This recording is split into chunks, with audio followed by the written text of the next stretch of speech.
ආයිබෝවන් ආදරෙන් පිළිගන්නවා ඔගොල්ලෝ හැමෝම මගේ K-drama soul YouTube channel එකට. ඉතින් අද ගෙනාවා The Manipulated කියන K-drama එකේ දෙවෙනි එපිසෝඩ් එක. දැන් මේ වෙනකොට මේකට 9.4ක ඉහළ IMDb අගයකුත් ලැබිලා තියෙනවා. ඉතින් අපි දැන් යමු දෙවෙනි එපිසෝඩ් එකට. හැබැයි ඊට කලින් මගේ channel එක subscribe කරලා තියාගන්න අමතක කරන්න එපා. දැන් යමු අපි දෙවෙනි එපිසෝඩ් එකට.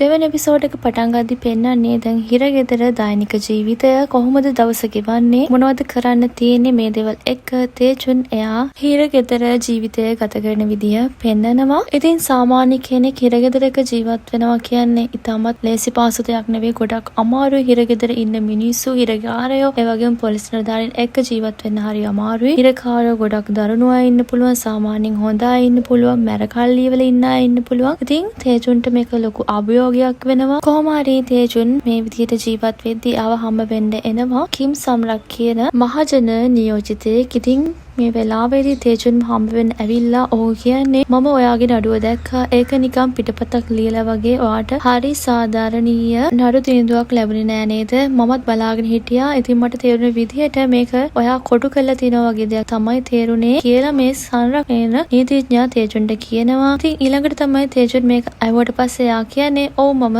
ඔය කියන කාන්තාව දැකලත් නෑ. ඒත් මම කවුරුත් විශ්වාස කළේ නැහැ. මම මේකට නිකම්ම කොටු වුණා කියලා තේජුන් කියනවා. එතකොට තමයි මේ සංරක් කියන නීතිඥයා කියන්නේ ඒක තමයි මම මෙහෙට ආවේ ඔයාට උදව් කරන්න. ඉතින් ඔයාට මොකක් හරි අමතක වුණ දෙයක් හරි මොකක් හරි කියන්න තියෙනවා නම් මට කියන්න මම ඔයාට උදව් කරන්නම් කියලා මේ සංරක් කියන කෙනා පොතකුයි පෑනකුයි ඒ වගේම රෙකෝඩ් එකයි අරන් ලෑස්ති වෙනවා නැවත තේජුන්ගේ විස්තර අහලා අමතක වුණ දෙයක් නම් ඒක සටහන් කරගන්න. ඉතින් තේජුන් කල්පනා කරලා බලනවා එදා ඇත්තටම මොකද්ද උනේ කියලා මොන හරි මිස් වුණාද කියලා. එතකොට තමයි තේජුන්ට දෙයක් මතක් වෙන්නේ. මොකද එයා එදා උසාවියේ ඉද්දියාගේ ඔළුව විකාර වෙලා තිබුණේ. තේජුන්ට දෙයක් මෙතනදි මතක් වෙනවා. එදා අර අපරාධ ස්ථානයේ තිබිලා තේජුන්ගේ බ්‍රේස්ලට් එකක් කියලා හම්බ වෙනවා. ඉතින් තේජුන් මෙතනදී මේ කින්සන් රමන් නැමැති ලෝයර්ට කියන්නේ ඒ බ්‍රේස්ලට් එක මගේ නෙවෙයි. මගේ බ්‍රේස්ලට් එක වෙන කොහරි වෙලා තියෙන්න ඕනි කියලා තේජුන් හොඳටම කල්පනා කරනවා. ඊට පස්සේ තමයි තේජුන්ට මතක් වෙන්නේ ඒක වැටෙන්නේ එයාගේ මල්ලිගේ බෝඩිමේ ඇතුලේ නිදාගන්න ගිහපු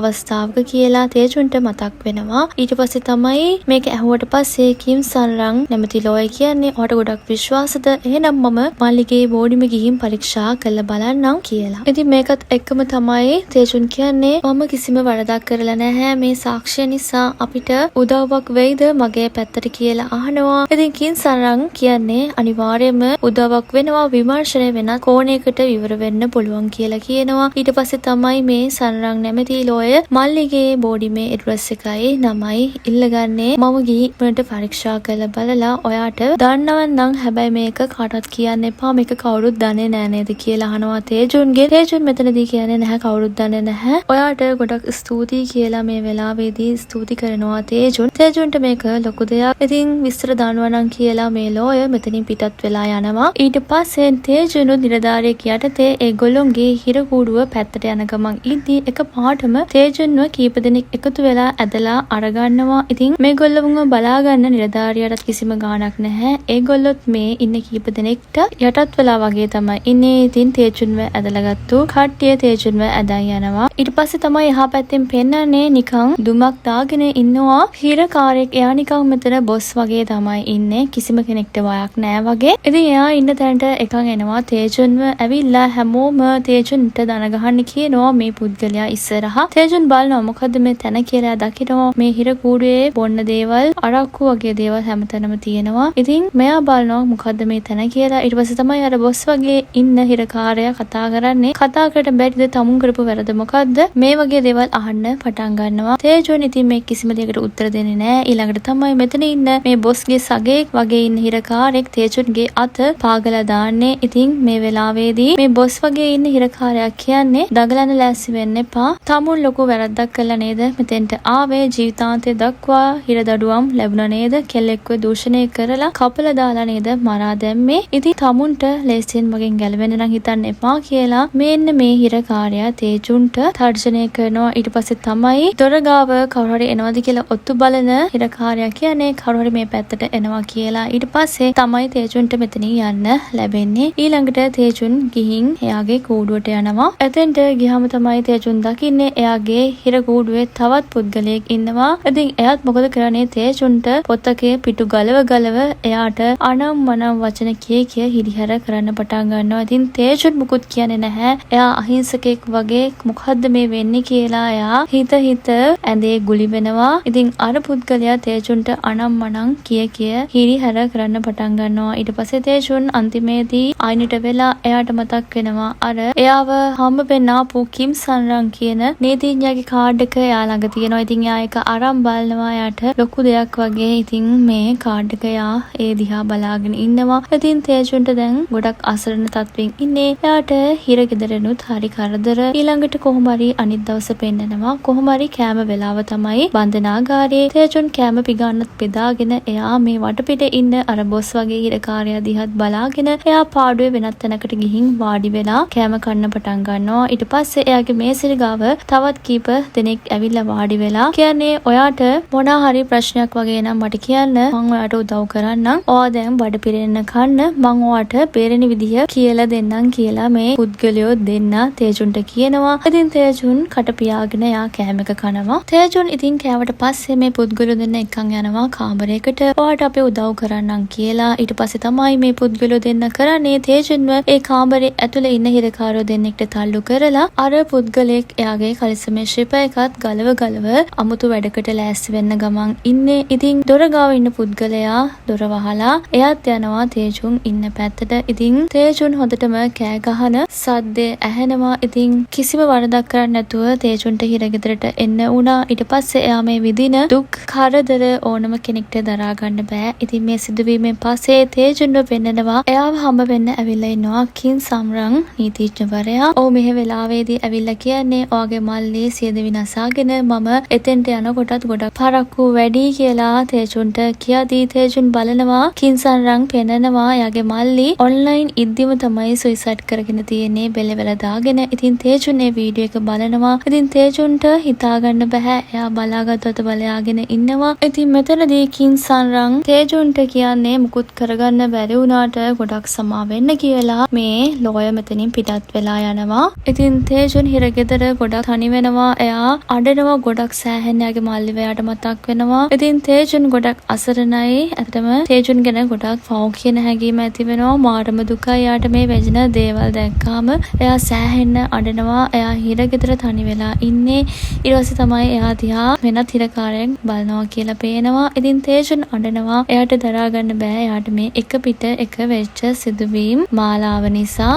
දැන් එයාගේ මල්ලිත් එයාව දාලා ගියා. මේ ලෝකේ දැන් එයාට කියලා කවුරුත් නැහැ. ඒ මදිවට කරපු නැති වැරද්දකට හිරේ ගිහින් ඉන්නවා. ඊට පස්සේ තමයි පෙන්නන්නේ තේජුන් එයාගේ ජීවිතේ නැති කරගන්න හදනවා බෙල්ලවල දාගෙන. ඉතින් තේජුන්ට මැවිලා පේනවා එයාගේ මල්ලි. මේ වෙලාවේදී එයාගේ මල්ලි කියන්නේ ඇයිවා මැරෙන්නේ? ඔයා ශක්තිමත් වෙන්න ඕනි. ඔයාට මේ කරපු දෙයට මමට මේ වෙච්ච දෙයට මේ හැම දෙයකම කවුරු හරි වග කියන්න ඕනි. ඔයා එයාව අනිවාර්යයෙන්ම හොයාගන්න ඕනි. ඉතින් ඔයා ශක්තිමත් ඉන්න කියලා මල්ලි මේ වෙලාවේදී තේජුන්ට කියනවා. ඉතින් තේජුන්ගේ මල්ලි අඬ තේජුන්ට යන්න කියනවා. ඊට පස්සේ තමයි තේජුන්ව වර්තමානයෙන් පෙන්නන්නේ එයා හොස්පිටල් එකක ඇඳේ දැන් නැගිටලා කෑ ගහනවා. එයා මරණයෙන් නැගිට්ටා වගේ දෙයක්. ඉතින් මෙතන ඉන්න නිලධාරියෝ කීප දෙනෙක් දැන් තේජුන්ව සංසුන් කරන්න පටන් ගන්නවා. එයාට සේලයින් දෙනවා. ඉතින් මෙතන ඉන්න අර කලින් තේජුන් තියා බලන් හිටපු පුද්ගලයා කියන්නේ එයා මේ මාසෙට සියදිවි නසා ගන්න හැදුවා 3 වතාවක්. ඉතින් එයා ජීවිතේ නැති කරගන්න හදනවනේ කියලා කතා වෙනවා. ඉතින් තේජුන් ගොඩක් බිඳ වැරිලා ඉන්නේ. එයා මේ වෙනකොට සියදිවි නසා ගන්න හදලා තියෙනවා. ඉතින් එච්චරම තේජුන්ගේ දැන් හිත ගොඩක් දුර්වල වෙලා තමයි තියෙන්නේ. ඉතින් අර පුද්ගලයා තේජුන් දිහා අමුතු විදියට ගොඩක් උනන්දුවෙන් බලාගෙන ඉන්නවා. ඊට පස්සේ තමයි ආයම පෙන්නන්නේ දැන් තේජුන්ගේ යාළුවෝ කට්ටිය ඇවිල්ලා ඉන්නවා. එයාලා ඇවිල්ලා මෙතන ඉන්න නිලධාරියෙක්ට කියන්නේ අපිට තේජුන්ව හම්බ වෙන්න ඕනි කියලා. එතකොට තමයි මේ නිලධාරියා කියන්නේ ඒ රැඳවියා කවුරුත් අමුත්තන්ව හම්බ වෙන්න කැමති නෑ කියලා. ඒත් එක්කම තමයි යාළුවෝ ටික කතා වෙන්නේ පුදුම කෙනෙක්නේ. එයා ඇයි මේ විදියට කරන්නේ? දැන් අවුරුද්දකින් එයා අපිව හම්බ හම්බ උනේ නැහැ. ඇයි යා අපිව ප්‍රතික්ෂේප කරන්න කියලා යාළුවෝ ටික කතා වෙලා මෙතනින් යනවා. ඉතින් තේජුන්ව බලන්න යාළුවෝ ඇවිල්ලා තියෙනවා අවුරුද්දක් පුරාවටම. හැබැයි තේජුන් කවුරුත්ම හම්බ වෙලා නැහැ. ඉතින් තේජුන් හිරගෙදර පුදුම වේදනාවකින් තමයි ගත කරන්නේ. ඉතින් මේ සිදුවීමට පස්සේ පෙන්නන්නේ දැන් බන්ධනාගාරයේ පල්ලියේ මේ වෙලාවේ දේවමහයක් තියෙනවා. හිරකාරයෝ වාඩි වෙලා ඉන්නවා. ඉතින් මෙතෙන් දෙනවා තේජුන් මේ දිහා බලාගෙන ඉන්නවා. අර තේජුන් දිහා බලාගෙන හිටපු පුද්ගලයා එයා මේ පල්ලියේ ෆාදර් කෙනෙක් විදියට වැඩ කරනවා. ඉතින් අවසානයේදී හිරකාරයෝ මෙතනින් පිටත් වෙලා යනවා. තේජුන් නැගිටින්නේ නැහැ. එයා බලාගත්තු අත බලාගෙන ඉන්නවා පල්ලියේ කුරුස දිහා. ඉතින් ඊළඟට තමයි අර ෆාදර් කෙනෙක් වගේ ඉන්න කෙනා ඇවිල්ලා තේජුන්ට කේක් කෑලා දීලා කියන්නේ අද පාස්ක ඉරිදා මම ෆාදර්ගෙන් ඉල්ලුවා ඔත් එක්ක මට කන්න දෙන්න අවසර ඉල්ලුවා කියලා. ඉතින් තේජුන් ඒකටවත් මුකුත් කියන්නේ නැහැ. ඊළඟට තමයි මේ ෆාදර් කේක් කෑල්ල එතන මේසෙ උඩින් තියලා තේජුන්ට කියන්නේ මම දැකලා තියෙනවා ව්‍යායාම කරන වෙලාවට ඔයා එලිමහනේ ඉඳන් ගොඩක් අඬනවා. මම දන්නේ නැහැ ඔයාගේ හිතේ මොනවද තියෙනවද කියලා. ඒත් වැඩිහිටි මිනිස්සෙක් හැමෝම ඉස්සරහා අඬන්නේ ඇයි කියලා මට තේරෙන්නේ නැහැ කියලා මේ ෆාදර් කියනවා. ඉතින් තේජුන් කතා කරන්නේ නැති නිසා මේ ෆාදර් තේජුන්ට කතා කරනවා තේජුන් මහත්තයා කියලා. ඉතින් තේජුන් හැරිලා බලනවා. ඊළඟට තමයි මේ ෆාදර් කියන්නේ මම පූජාසන සේවකයා කියලා කතා කරන්න කියලා. එයා තේජුන් එක්ක කතා කරන්න තේජුන් ළඟ වාඩි වෙනවා. ඉතින් තේජුන්ගේ හිතේ මූණේ කිසිම හැඟීමක් නැහැ. එයා නිකන් හැඟීමක් නැති පුද්ගලෙක් විදියට තමයි මේ වෙලාවේදී ඉන්නේ. ඉතින් තේජුන්ට මේ යොන්සික් ෆාදර් දෙනවා අර කේක් කෑල්ල කාලා රස බලන්න කියලා. ඉතින් තේජුන් එයා දිහා බලාගෙන ඉන්නවා. ඊට පස්සේ තමයි මේ ෆාදර් තව කියන්නේ දෙවියන්ට සේවය කරන කෙනා පූජාසන සේවකයා කියලා තමයි කියන්නේ. ඉතින් මම මෙහි ගොඩක් කාලයක් හිටියා. අවුරුදු 15ක් විතර හිටියා. ඒ කාලය තුල මම ෆාදර් කෙනෙක් වෙලා මේ පල්ලියේ වැඩ කරා. ඉතින් අපි මේ තැන ඉද්දී අපි මෙතෙන්ට හැඩ ගැහෙන්න ඕනි. තේජුන් තාම දන්නේ නැහැ මෙතන කොයි වගේද මේක හිරගයක්. ඉතින් අපි ශක්තිමත් වෙන්න ඕනේ. එතකොට තමයි අපට අපේ ජීවිතය ඉස්සරහට යන්න පුළුවන් කියලා මේ යොන්සි ෆාදර් මේ තේජුන්ට කියලා දෙනවා. ඉතින් තේජුන් හැඟීමක් නැතුව මේ දේවල් අහගෙන ඉන්නවා. ඉතින් තේජුන්ට ඇඬෙනවා මේ එක එයාට දරා ගන්න බෑ. එයා ගොඩක් වේදනාවෙන් තමයි ඉන්නේ. ඉතින් යොන්සින් මේ ෆාදර් හරිම හොඳයි වගේ. ඉතින් තේජුන්ට මෙච්චර දවසක් හමු වුණේ හිරගෙදර ඉතාමත් අමානුෂික මිනිස්සු. ඉතින් තේජුන්ට මේ ෆාදර් කියන දේවල් එක්ක තේජුන්ට ගොඩක් ඇඬෙනවා. එයා ඉතින් ගොඩක් වේදනාවෙන් අඬනවා. ඉතින් යොන්සින් ළඟ ඉඳලා එයාගේ පිටට තට්ටු කර කර තේජුන්ව සනසන්න උත්සාහ කරනවා. ඉතින් තේජුන්ට දරා ගන්න බෑ. එයාට මේ උණ දේවල් කොහොම මේ සිදුවීමට පස්සේ තේජුන්ව පෙන්නනවා. එයා එයාගේ කාමරේ වාඩි වෙලා එයා කාලසටහනක් හදාගන්නවා. එයා අරමුණක් තියාගන්නවා එයා මේ තැනට යනවා කියලා. ඉතින් එයා දෙවියන් වහන්සේව විශ්වාස කරලා එයා මේ වෙලාවේදී එයා ජීවත් වෙනවා ඉස්සරහට යන්න. ඉතින් පෙන්නනවා තේජුන් හිරකාරයන්ගෙන් කුටි කනවා. ගොඩක් ලොකු වේදනාවල් වලට හිරහැරවලට ලක් වෙනවා. හැබැයි තේජුන් නතර කරන්නේ නැහැ. එයා ඒ දේවල් දරාගෙන ඉඳලා කාමරයට ඇවිල්ලා ව්‍යායාම කරන්න පටන් ගන්නවා. එයා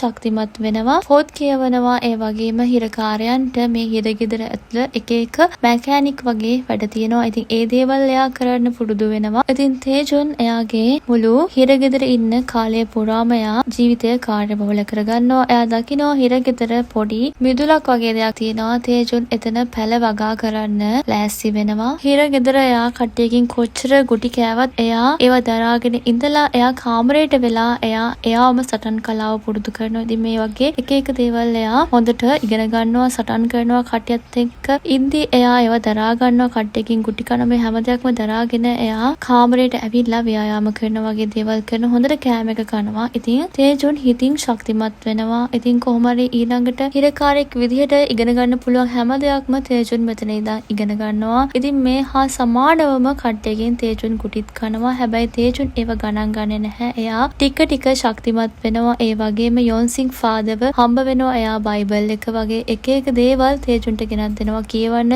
තේජුන් රෑ හිරගෙදර ඉඳගෙන හඳ එළියෙන් එයා ඒවා බලනවා. එයාම එයාට හයියක් වෙනවා. ඉතින් පොත් කියවනවා. ඉතින් එයාගේ වගාවත් ටික ටික වර්ධනය වෙනවා. ඉතින් එයා හොඳට කනවා, එයාව මොටිවේට් කරනවා අර යොන්සින් ෆාදර්. ඉතින් එයාගේ කෑමත් දෙනවා. ඉතින් හරිම හොඳ කෙනෙක් තමයි මේ තේජුන්ට හම්බ වුණේ මේ යොන්සින් ෆාදර්. ඉතින් තේජුන් එයාගේ වචනත් එක්ක එයා ගොඩක් මොටිවේට් වෙලා තේජුන් එයාව ශක්තිමත් කරගන්නවා. ඉතින් කොහොම හරි ඊළඟට පෙන්නනවා මේ විදිහට දැන් අවුරුදු 5ක්ම ගත වෙනවා. ඉතින් ඊට පස්සේ සිදුවීමක් පෙන්නනවා නිකන් සුකෝපභෝගී නිවසක් තුල පුද්ගලයෙක් ඉන්නවා. තරුණේ ඔහු නිකන් ස්ක්‍රීන් එකක් දිහා බලාගෙන කවුරු හරි පිරිමි ළමෙක් දිහා බලාගෙන ඉන්නවා වගේම එයාට නිකන් ඉහළ පෙළේ පුද්ගලයෝ එක සම්බන්ධකම් තියෙනවා කියලා පෙන්නනවා. කොහොම හරි එයාව අපි තාම කවුරුද කියලා දන්නේ නැහැ. ඊළඟට තමයි අයම තේජුන්ව පෙන්නන්නේ. එයාගේ දැන් පැල ලොකු වෙලා. ඉතින් එයා පාඩුවේ එයාගේ වගාව කර කර ඉතින් මෙතෙන්ට එනවා නිලධාරියෙක් මල් පැලයක් අරගෙන.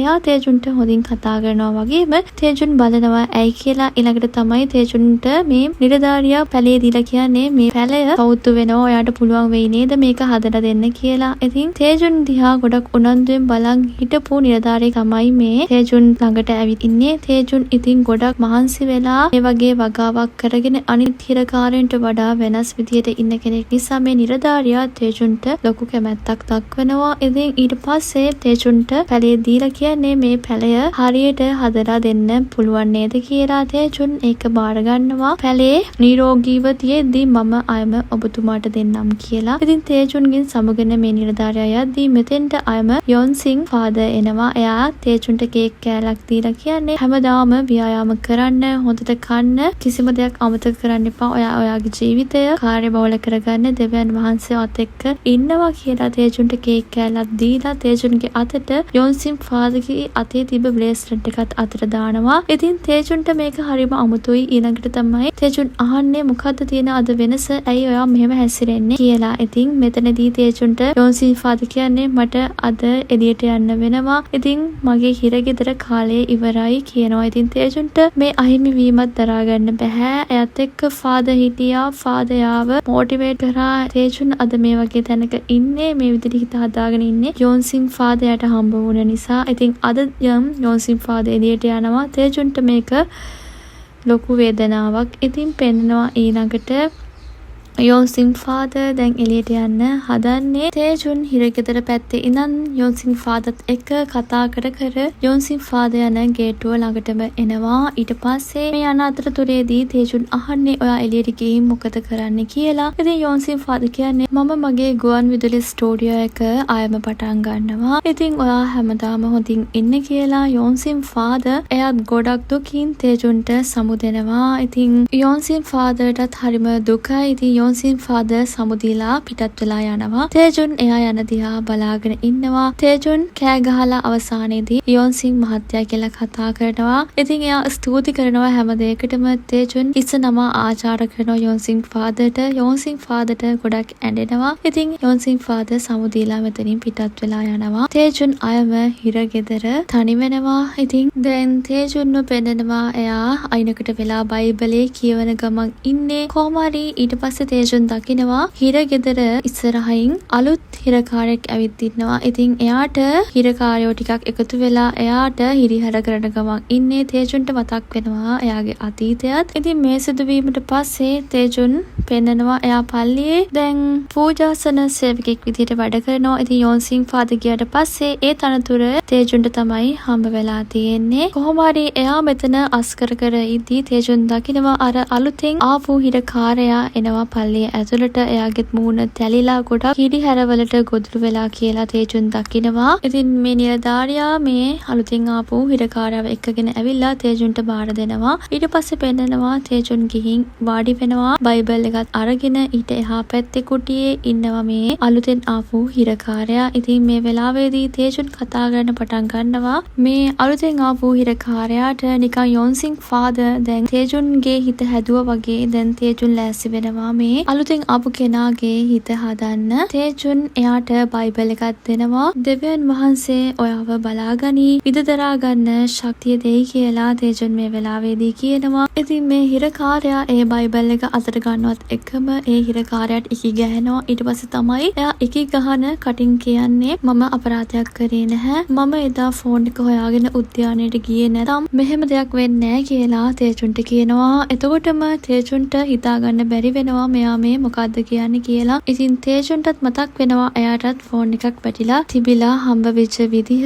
ඊළඟට තමයි ආයම මේ පිරිමි ළමයා කතා කරන්න පටන් ගන්නේ. මට ෆෝන් එකක් හම්බ වුණා. ඒක යාට ගෙනල්ලා දුන්නොත් තෑගක් දෙනවා කිව්වා. ඉතින් මම ඊට පස්සේ ඒක බාර දෙන්න ගියා. ඉතින් මේක CCTV වල සඳහන් වුණ ලොකු සාක්ෂියක් වුණා කියලා මේ පිරිමි ළමයා කියද්දී තේජුන්ටත් මතක් වෙනවා එයත් ඉතින් ෆෝන් එක බාර දෙන්න ගියානේ තෑගක් දෙනවා කියලා කිව්වනේ කියලා තේජුන්ට ඒවත් මතක් වෙනවා. ඊට පස්සේ තමයි ආයම මේ පිරිමි ළමයා කියන්නේ මම දන්නේවත් නැති තැනක මගේ ඇඟිලි සලකුණුත් මගේ බඩු බාහිරාදියත් හම්බ වුණා. ඒ කොහෙද කියලාවත් මම ඇත්තටම දන්නේ නැහැ කියලා මේ පිරිමි ළමයා අඬන්න පටන් ගන්නවා. ඉතින් මේ දේවල් එක්ක තේජුන්ටත් එයාට වෙච්ච දේවල් සමානයි කියලා තේරෙන්න පටන් ගන්නවා. ඉතින් තේජුනුත් මේකෙන් ෂොක් වෙනවා. ඊට පස්සේ තමයි මේ පිරිමි ළමයා කියන්නේ මට පැහැදිලි චාට් එකක් තිබුණා. ඊට පස්සේ කොහෙද යන මහජන ආරක්ෂකෙක් ඇවිල්ලා මෙන්න මේ කාඩ් එක දීලා සාක්ෂි ඉතුරු වෙලා තියෙනවද කියලා බැලුවා. ඉතින් ඒ අපතයත් අරගොල්ලොන්ගෙම කෙනෙක් තමයි කියලා මේ කාඩ් එක තේජුන්ට පෙන්නනවා. ඉතින් තේජුන්ටත් මතක් වෙනවා එයාටත් ඒ පුද්ගලයා ඇවිල්ලා කාඩ් එක දුන්නනේ කියලා. ඉතින් මේ පිරිමි ළමයා තවත් කතා කරනවා මගේ අම්මත් සියදිවි නසා ගත්තා. එයා ගම්බද පළාතක ඉන්නේ.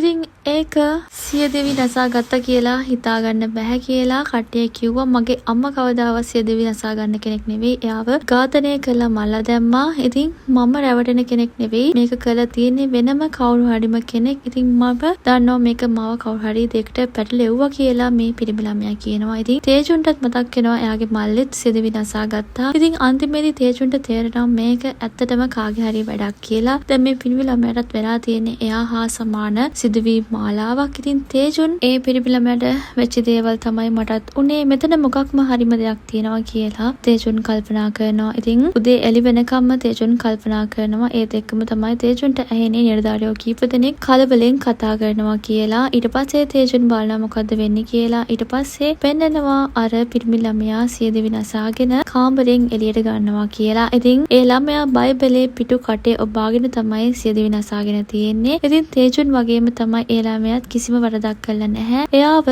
නිකන් කරපු නැති වරදකට අපරාධකාරයා වෙලා තියෙනවා. ඉතින් තේජුන් දකිනවා මේ මලසිරුර අරන් යන විදිය ඒ පිරිමි ළමයාගේ. ඉතින් තේජුන් මේකෙන් හොඳටම කැළඹෙනවා වගේම මෙතන මොකක් හරි දෙයක් තියෙනවා කියලා තේජුන් තේරුම් ගන්නවා. ඊට පස්සේ තමයි තේජුන් මෙතනින් යනවා පෙන්නන්නේ. කොහොම හරි තේජුන්ව ඊළඟට පෙන්නනවා එයා අමුත්තන්ගේ කාමරයට වෙලා ඉන්නවා වාඩි වෙලා හරිම නොයිවසිල්ලෙන්. ඉතින් මෙතෙන්ට එනවා පෙන්නනවා අර සංරං නැමති නීතිඥයා. ඉතින් ඊළඟට තමයි එයා ඇවිල්ලා අහන්නේ මොකද්ද ඔයාට මතක් වුනේ? ඔයාට මොකක් හරි දෙයක් අතීතයේ සාක්ෂි මොන හරි තියෙන දෙයක් මතක් වුණාද කියලා නිකන් හරිම උද්‍යෝගයෙන් ඇවිල්ලා තේජුන්ගෙන් අහනවා. ඉතින් තේජුන් තමයි මේ ලොයට එන්න කියලා තියෙන්නේ. ඊට පස්සේ තමයි තේජුන් කතා කරන්න පටන් ගන්නේ. අලුත් හිරකාරයෙක් ආවා. "වට ආරංචි වුණාද? එයා සියදිවි නසා ගත්තා" කියලා කියනවා. ඉතින් මේ ලොය කියන්නේ "ඔව් මට ආරංචි වුණා. එයාව ඒ වගේ විදියට වෙන්න ඕනේ නැති නිසා මම උදව් කරන්න හැදුවේ" කියනවා. ඊට පස්සේ තේජුන් දැන් එයාට දරා ගන්න බෑ එන කේන්තිය සහ ඒ හැඟීම. ඊට පස්සේ තමයි ඔයා කිව්වද එයාටත් එයාගේ අම්මා සියදිවි නසා ගත්තා මුකුත් කරගන්න බැරි වුණා කියලා. ඊට පස්සේ මේ ලොයට නිකන් අමුත්තක් දැනෙනවා. ඊළඟට අහන්නේ "ඔයාට සාක්ෂි නෑ නේද?